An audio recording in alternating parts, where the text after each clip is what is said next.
அப்படின்னா 10-11 இல்லாம புது விதமான ப்ராடக்ட்ஸை நம்ம இறக்கணும் மார்க்கெட்ல. அது இல்லாம யூஎஸ்பின்னு சொல்லுவாங்க, யூனிக் செல்லிங் பாயிண்ட். உங்களுடைய ப்ராடக்ட்ல வந்து ஏதாவது தனித்தன்மை இருக்கணும். அவர் விற்கிற அதே ப்ராடக்ட்ல என்னுடைய ப்ராடக்ட் அடிஷனலா என்ன ஃபீச்சர் இருக்கு, அடிஷனலா என் ப்ராடக்ட்ல என்னென்னலாம் இருக்கு அப்படின்னு நீங்க உங்களுடைய தனித்தன்மையை சொல்லி நீங்க விற்கிறீங்க அப்படின்னா இந்த மார்க்கெட்ல நீங்க வந்து நிலைச்சு நிக்கலாம்.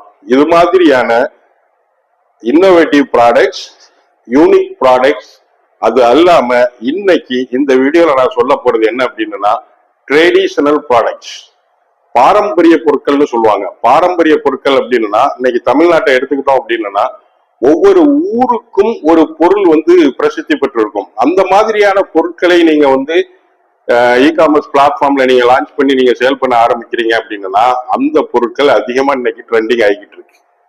உதாரணத்துக்கு